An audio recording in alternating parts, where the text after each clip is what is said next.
saudara kasih dalam Tuhan Yesus Kristus, kita akan mulai ibadah kita pada minggu hari ini. Tetap bersyukur walaupun kita tidak bertatap muka, saudara di rumah, kita ibadah online di sini. Tapi kita percaya semua bahwa kasih Tuhan akan selalu ada dalam diri kita, dan Tuhan Yesus pasti melingkupi kita, kuasa Roh Kudus menjamah kita. Mari kita satukan hati kita akan mulai ibadah kita pada sore hari ini. Kita percaya kekuatan hanya dari Tuhan Yesus. Terima kasih Tuhan buat hari yang Kau berikan Tuhan. Terima kasih buat hari ini, sore hari ini Tuhan. Kami boleh datang lagi ke hadapan-Mu Tuhan Yesus, untuk memuji-Mu, memuliakan-Mu Tuhan, membawa korban syukur di hadapan-Mu Tuhan. Kami percaya Tuhan, walaupun kami tidak berada bersama-sama Tuhan untuk memuji, memuliakan nama-Mu Tuhan, tapi kami percaya Tuhan, Kau hadir dan ada setiap kami masing-masing Tuhan. Dimanapun mereka berada Tuhan, meski di rumah Tuhan dan kami di sini Tuhan Yesus, kami percaya kuasa-Mu sama Tuhan. Kuasa-Mu menjamah kami semua Tuhan Yesus.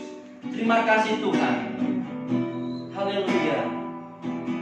Engkaulah kekuatan kami Tuhan Yesus.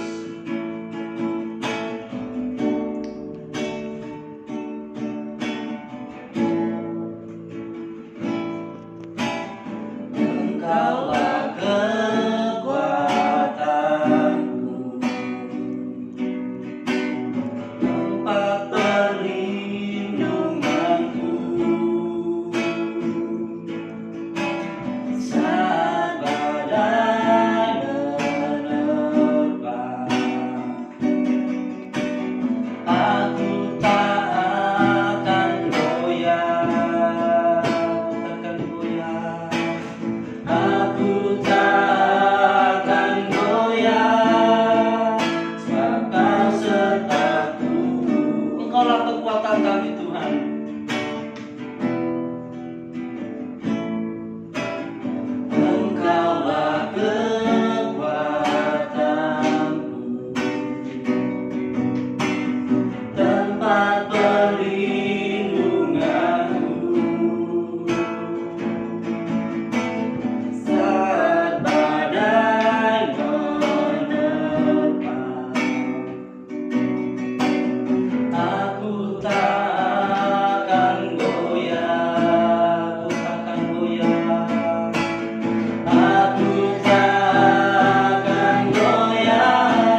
kekuatan kami Tuhan. Engkau sukacita kami Tuhan. Kami percaya Tuhan, apapun keadaan kami pada saat ini Tuhan, Engkau selalu memberikan kekuatan pada kami Tuhan. Inilah hati yang penuh dengan kerinduan Tuhan Yesus, untuk menyembah-Mu, memuji-Mu Tuhan. Kami percaya Tuhan, apa yang keluar dari dalam bibir kami Tuhan Yesus, dari hati kami Tuhan, itu memuliakan nama-Mu Tuhan, dan harum di hadapan-Mu Tuhan. Terima kasih, kami percaya Kau baik, Kau Allah yang baik Tuhan Yesus. Kami ingin bermasuk bagi-Mu Tuhan, kami bersekutu bagi-Mu Tuhan Yesus. Terima kasih Tuhan, terlebih pada sore hari ini Tuhan Yesus, kami rindu akan suara-Mu Tuhan, akan kebenaran firman-Mu Tuhan. Bapa, Kau urapi hamba-Mu yang akan menyampaikan kebenaran firman-Mu Tuhan. Biar urapan-Mu yang dari surgawi-Mu melingkupi hamba-Mu ini Tuhan Yesus, hingga yang keluar dari lidah dan bibirnya dalam kuasa daripada-Mu saja Tuhan. Melalui firman-Mu kami boleh dikuatkan, kami boleh diberkati Tuhan. Kami percaya karena pada saat ini Tuhan, kami harus kuat Tuhan. Haleluya Tuhan Yesus. Kuatkanlah hati kami Tuhan.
kembali kami mengucap syukur buat kebaikan Bapa, buat kesetiaan-Mu yang Engkau sampaikan kepada kami Bapa, yang telah Kau berikan kepada kami baru waktu ini Tuhan. Kami bisa beribadah Bapa di tempat ini. Itu juga ada yang di rumah Bapa Engkau yang berkati Bapa. Kiranya urapan yang dari surga turun atas suci dan firman-Mu dimanapun mereka berada pada saat ini Bapa. Kiranya ibadah kami menjadi ibadah yang berkenan, menjadi upaya harum persembahan kami kepada Bapa. Dan kami mengucap syukur buat segala kebaikan yang Kau berikan kepada kami Tuhan. Di saatnya kami akan mendengarkan firman Tuhan, kiranya Tuhan Kau berkati hamba yang akan menyampaikan firman Tuhan. Kiranya Bapa, lidah dan pikiran hamba, hati hamba semua berasal dari Bapa-Mu, sehingga hamba menyampaikan firman-Mu dengan sesuai dengan kehendak Bapa. Juga berkati isi dan firman Bapa itu mendengar firman ini Bapa, dan dapat menjadikan rema dalam kehidupan mereka untuk kemuliaan bagi nama-Mu. Terpuji dan teragunglah Engkau Bapa sampai selama-lamanya. Di dalam nama Tuhan Yesus Kristus kami berdoa ucap syukur kepada-Mu. Haleluya. Amin. Shalom buat Bapak Ibu Saudara dimanapun berada. Shalom. Selamat hari Minggu buat kita semua. Tiba-tiba kita seperti biasa mau beribadah kepada Tuhan. Dan kita akan mendengarkan bagian dari firman Tuhan renungan yang saya bawa pada sore hari ini buat kita semua. Itu dalam Matius 4 ayat 1 sampai 11. Bisa kita sama-sama kita baca kitab kita buat Bapak Ibu Saudara yang di rumah bisa buka kitabnya atau handphonenya. Saya akan membacakan dari Matius 4 ayat 1 sampai 11.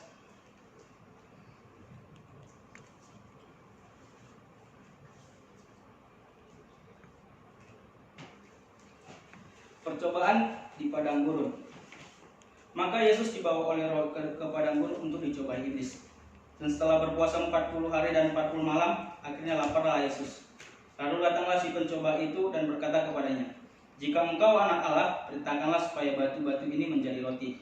Tetapi Yesus menjawab, "Ada tertulis, manusia hidup bukan dari roti saja, tetapi dari setiap firman yang keluar dari mulut Allah." Kemudian iblis membawanya ke kota suci dan menempatkan dia di hubungan baik Allah, lalu berkata kepadanya, "Jika engkau anak Allah, jatuhkanlah dirimu ke bawah, sebab ada tertulis mengenai engkau, Ia akan memerintahkan malaikat-malaikatnya, dan mereka akan menantang engkau di atas tangannya, supaya kakimu jangan terantuk kepada batu." Yesus berkata kepadanya, "Ada pula tertulis, janganlah engkau mencobai Tuhan Allahmu."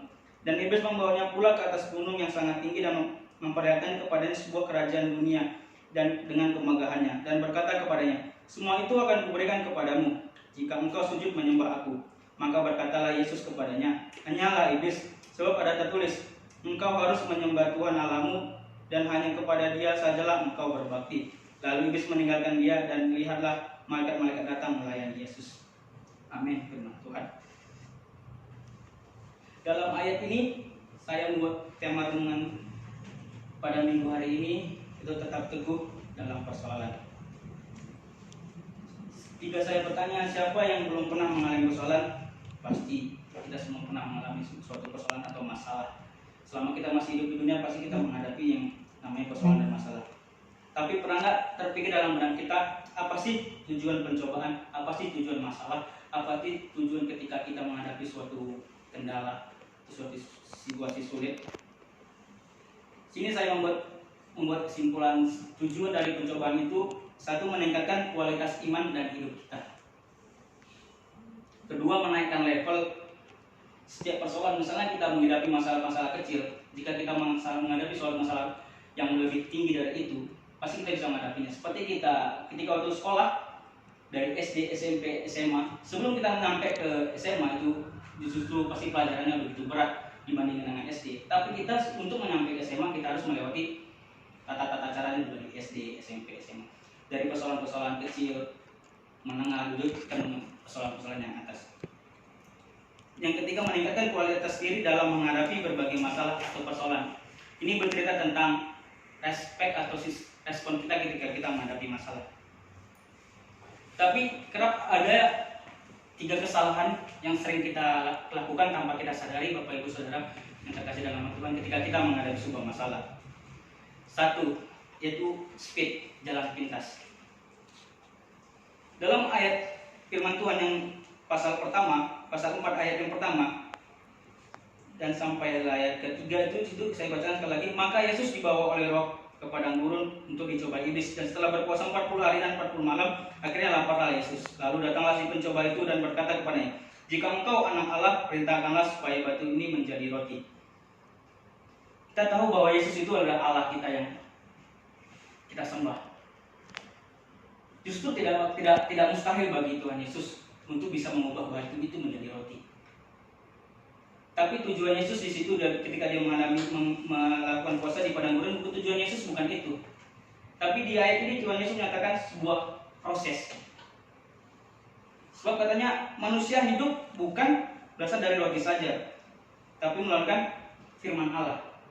Jadi ketika kita menghadapi suatu masalah itu, yaitu pencobaan itu puasa gitu, yang itu dicoba itu, dia tidak menunjukkan sebuah jalan pintas, yaitu ketika mengubah batu itu menjadi roti. Itu bisa. Karena Tuhan Yesus kita tahu Allah itu jalan pintas, tapi Yesus tidak mengajarkan itu. Kita bisa ada prosesnya. Terus yang kedua, kadang kita salah, kadang kita tanpa kita sadari, Bapak Ibu Saudara yang terkasih dalam Tuhan. Ketika kita menghadapi suatu masalah atau mau melakukan sesuatu, kita sering terkadang tanpa kita sadari kita mencobai Tuhan. Seperti kita tahu di sana sudah ada hilang atau razia, kita mau berangkat ke suatu tempat, di sana sepanjang jalan itu ada polisi razia. Dalam hati, dalam pikiran kita katakan kepada Tuhan, pasti Tuhan lindungi kok, pasti Tuhan sertai, pasti Tuhan berkati, pasti Tuhan lindungi. Sering kita tanpa kesadaran kita berkata demikian, tapi dengan akal kita sendiri kita tahu bahwa itu bahkan membuat kita ditilang gitu. Tapi kita tetap melangkahkan, kenapa? Karena kita menganggap pasti Tuhan sertai, pasti Tuhan berkati. Nyatanya tidak. Situ sama saja kita mencobai Tuhan Allah. Seperti dalam ayat firman Tuhan, kemudian iblis membawanya ke kota suci, menempatkan dia di hubungan bait Allah. Lalu berkata kepadanya, "Jika engkau anak Allah, jatuhkanlah dirimu ke bawah, sebab ada tertulis mengenai engkau, ia akan memerintahkan malaikat-malaikatnya, mereka menantang engkau di atas tangannya, supaya kakimu jangan terantuk kepada batu." Ketika saya membaca ayat firman Tuhan ini, saudara-saudara terkasih dalam nama Tuhan Yesus, saya sedikit tertanggung dan terkesan gitu. Iblis mencobai Tuhan itu melalui firman Tuhan. Dia pakai firman Tuhan untuk mencobai iblis. Dia katanya, "Jika engkau anak Allah, jatuhkanlah dirimu, sebab ada tertulis mengenai engkau, ia akan memerintahkan malaikat-malaikatnya dan mereka akan menantang." Ketika saya lihat ayat ini, saya seperti membayangkan seumpama dua orang teolog sedang berdialog tentang teologi ya. Satu sedang mencobai Tuhan dan satu ikut dengan perkataan Tuhan. Tapi sini kita tahu bahwasanya Yesus itu adalah Allah yang kita sembah. Tahu bahwasanya iblis ini sedang mencobai dia, sehingga dia melanggar firman-Nya. Karena firman Allah mengatakan sekali-sekali janganlah kamu mencobai Tuhan Allahmu. Ini terkadang kita salah merespon ketika kita menghadapi masalah. Kita katakan, Tuhan pasti sertai, Tuhan pasti lindungi, tapi kita lakukan. Akhirnya kita apa? Ketika kita jatuh dalam percobaan kita merasakan gagal itu, kita menyalahkan Tuhan.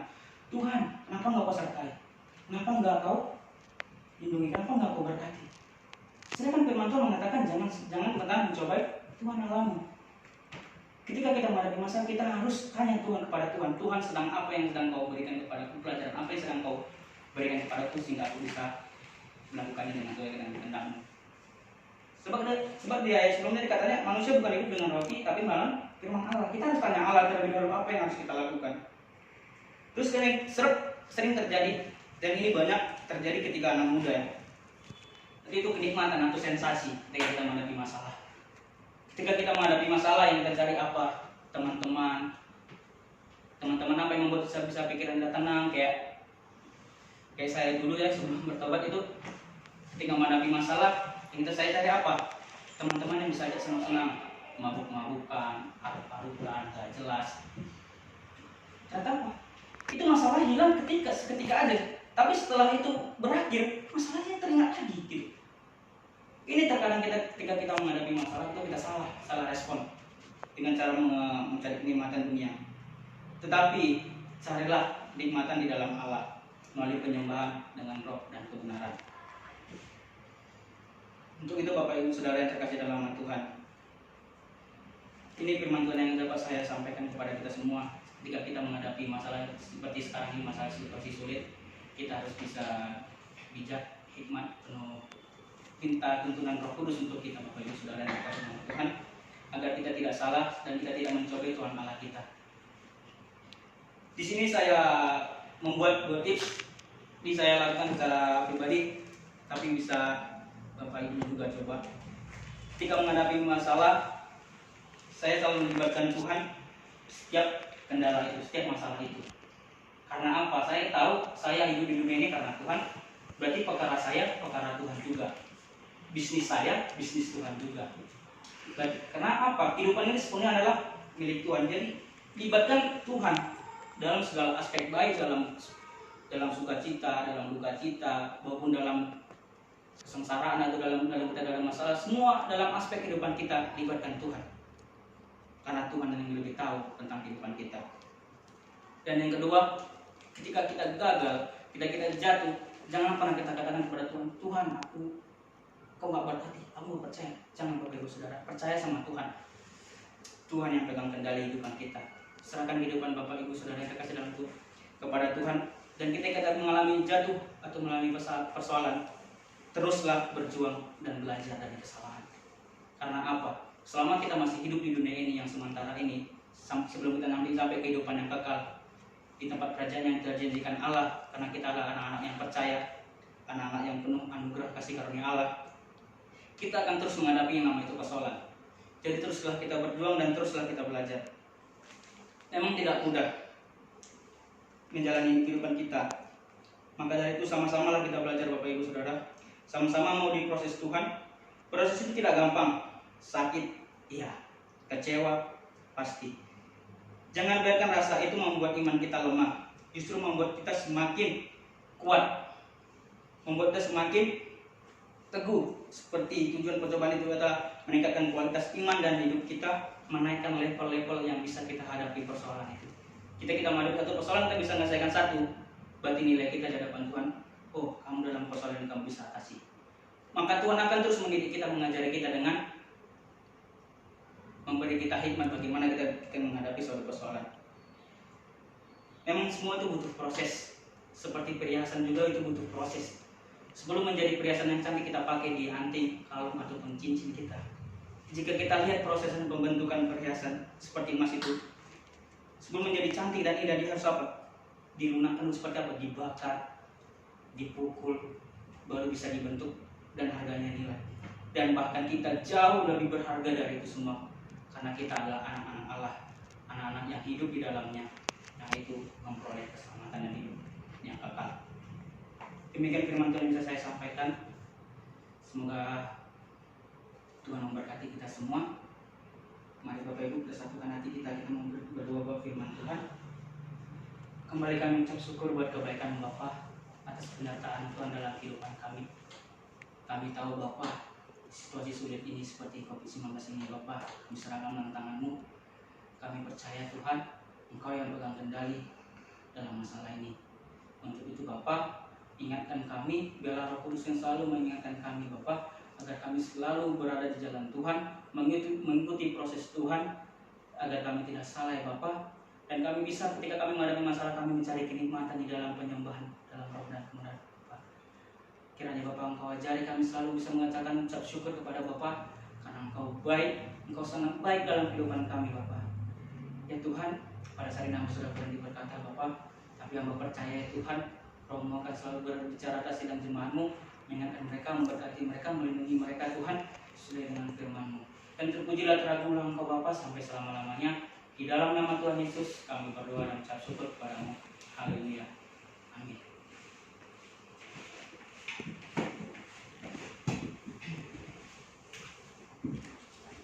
Bapak Ibu Saudara dikasih oleh Tuhan, diberkati dengan kebenaran firman Tuhan sore hari ini, bahwa di dalam Tuhan, di dalam situasi yang sulit, mari kita tetap melibatkan Tuhan di dalam kehidupan kita. Percayalah bahwa kita tidak akan pernah ditinggalkan oleh Tuhan. Pengumuman kita hari ini, Bapak Ibu Saudara dikasih oleh Tuhan, Bapak Ibu di tempat ini, di gereja Tuhan tetap terbuka untuk doa siang jam 12. Setiap hari gereja Tuhan akan dibuka untuk berdoa. Mari datang bersama-sama kita berdoa bersama. Dan hari Kamis nanti ada kenaikan ibadah kenaikan Tuhan Yesus ke surga. Kita akan ibadah jam 4 sore di gereja Tuhan di tempat ini sekaligus perjamuan kudus. Jika Bapak Ibu rindu bersekutu bersama, mari datang. Jika Bapak Ibu ingin di rumah saudara juga, mari kami silakan. Dan biarlah Bapak Ibu bisa mempersiapkan perjamuan kudus saudara. Kita akan beribadah kepada Tuhan, mencari Tuhan.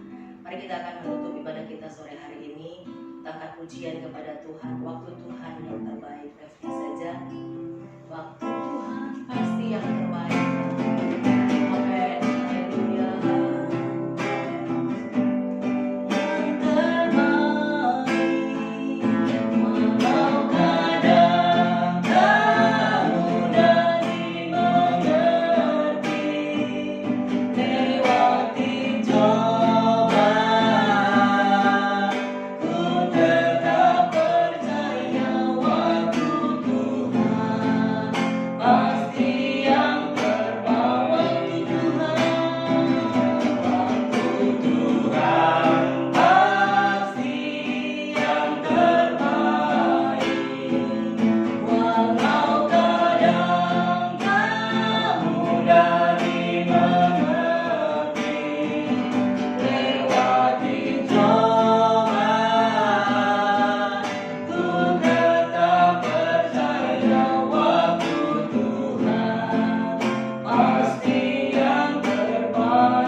Membawa doa syafaat kami ke dalam tangan-Mu Tuhan. Kami memberkati bangsa negara kami ini. Kami memberkati para pemimpin kami Tuhan. Kami memberkati semua sidang jemaat-Mu dimanapun mereka berada. Tuhan memberikan mereka kecukupan berkat Tuhan secara jasmani dan rohani. Kami berdoa bagi setiap para pasien Tuhan yang ada di dalam rumah sakit. Siapapun mereka Tuhan, jangan sembuhkan mereka. Kami berdoa buat COVID-19 ini Tuhan, sesuai dengan iman Presiden kami Bapak Jokowi. Kami mengucap syukur tanggal 6 Juni, maka semuanya akan berakhir Tuhan, dan semuanya akan normal kembali. Kami klaim di dalam nama Yesus Kristus. Kami topang di dalam doa kami Tuhan. Kami percaya Tuhan Engkau akan campur tangan di dalamnya. Engkau akan bekerja bagi bangsa dan negara kami ini Tuhan. Berkati setiap sidang jemaat-Mu. Apa yang harus mereka makan, minum, pakai Tuhan sediakan. Terima kasih Bapak untuk ibadah hari Kamis kenaikan Tuhan Yesus. Kami mengucap syukur Tuhan. Biar Engkau mengurangi setiap kami yang akan melayani. Kami menyerahkan ibadah kami seterusnya ke dalam tangan Tuhan. Kami percaya bahwa tidak ada yang bisa menghalangi kami untuk kami boleh menyembah Engkau sebagai Tuhan kami. Terpujilah nama-Mu Tuhan. Kami akhiri ibadah ini hanya di dalam satu nama, yaitu nama Tuhan kami Yesus Kristus. Mari kita akan mengucapkan doa Bapa kami. Bapa kami yang ada di surga, dikuduskanlah nama-Mu. Datanglah kerajaan-Mu. Jadilah kehendak-Mu di bumi seperti di surga. Berikanlah kami pada hari ini makanan kami yang secukupnya, dan ampunilah kami akan kesalahan kami, seperti kami juga telah mengampuni orang yang bersalah kepada kami. Dan janganlah membawa kami ke dalam pencobaan, tapi lepaskanlah kami daripada yang jahat, karena Engkau-lah yang punya kerajaan dan kuasa dan kemuliaan sampai selama-lamanya. Sidang jemaat dikasih oleh Tuhan, angkatlah kedua tanganmu di hadapan Tuhan, dan terimalah berkat yang datangnya daripada Tuhan. Tuhan memberkati engkau dan melindungi engkau. Tuhan menyinari engkau dengan wajahnya dan memberi engkau kasih karunia. Tuhan menghadapkan wajahnya kepadamu dan memberi engkau damai sejahtera. Terimalah berkat yang datangnya dari Allah Bapa, cinta kasih dari Tuhan kita Yesus Kristus, persekutuan dan penghiburan dari Roh Kudus menyertai kita mulai hari ini sampai Maranatha. Tuhan Yesus datang kali yang kedua untuk menjemput kita. Haleluya. Amin. Selamat sore saudara dikasih oleh Tuhan. Tuhan memberkati, sehat selalu, tetap semangat.